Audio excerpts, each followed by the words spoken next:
mampu pikeun naon bima yusiluhu mampu pikeun ngaberangkatkeun urang migawe ibadah haji, berarti mampu pikeun urang berangkat ka mana? Ka Mekah, berangkat ka Madinah ya.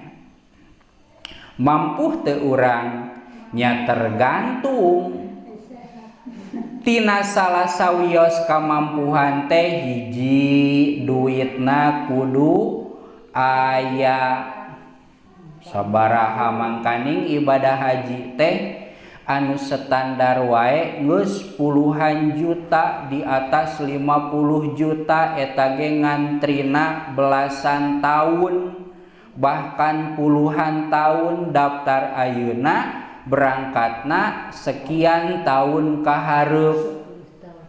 Aya nu langsung bisa berangkat biayana kudu ratusan juta.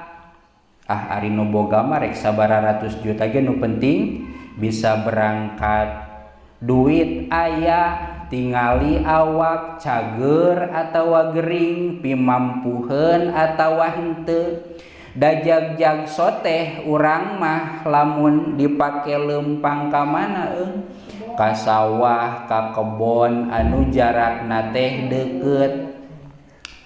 Cantang tu di ditu mampu nya, sanajan anu di dieuna leuleus ge biasana sok jadi kuat cenah di ditu mah.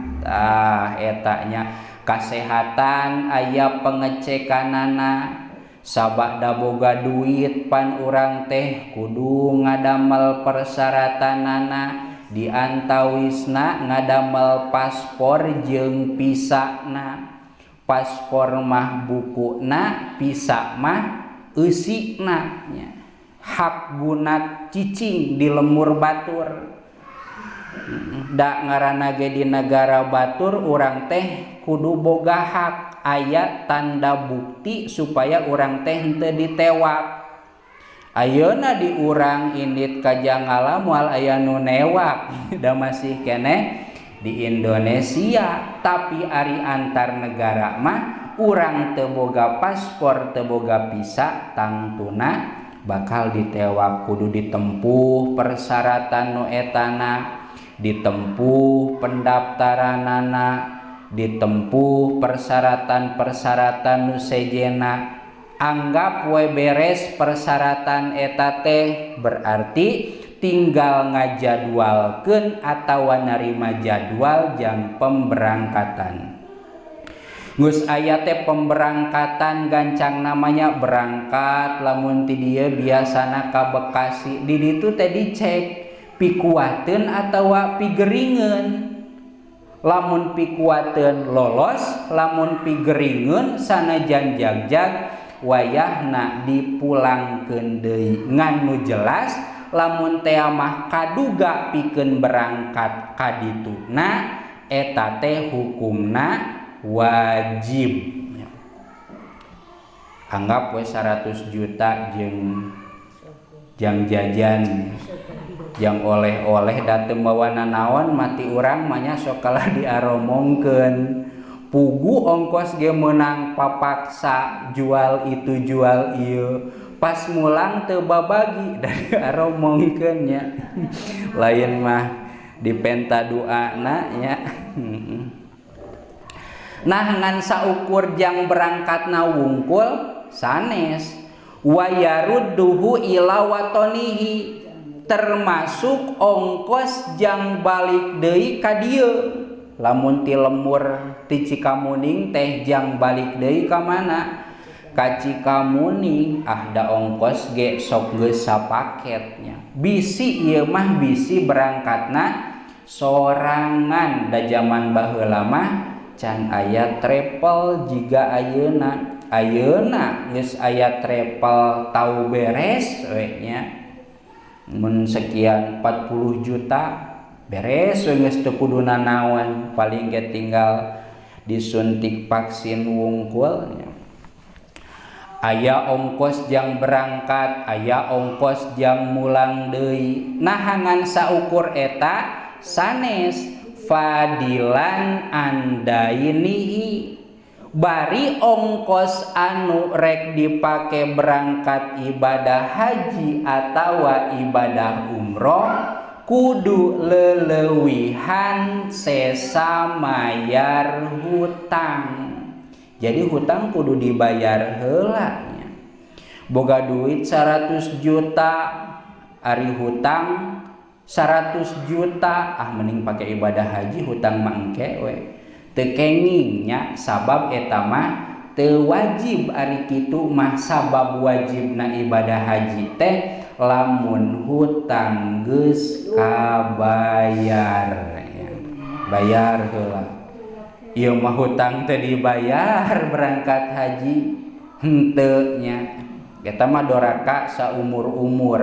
Salagi artos aya tapi teu berangkat berarti kaya-kaya urang teh ngalanggar perkaran wajib tuluy-tuluy teu aya usaha salit-alit acan mah. Naon deui sajabah hutang wa maskanihi tempat cicing. Di urang mah tempat cicing teh naon imah.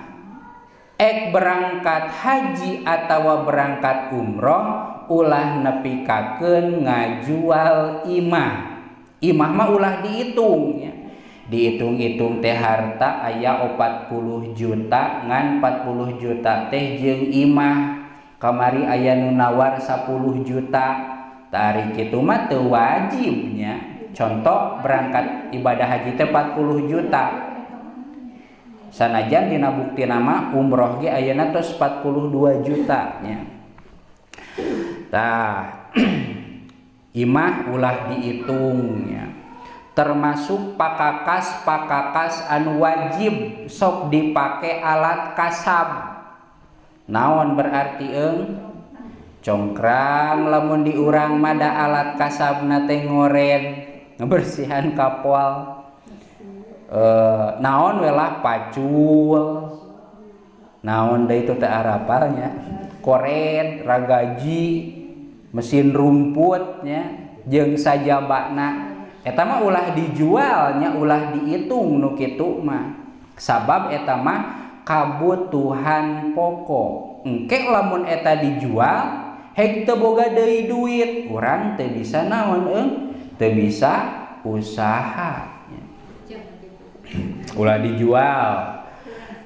Naon deui wakiswatihi alla ikoeni pakaian baju ulah dijual jeung deui moal tak aya nu meulina ge nya barutut baju urang mah urang ge geus rada era make nu sorangan komo batur meureun gitu tah.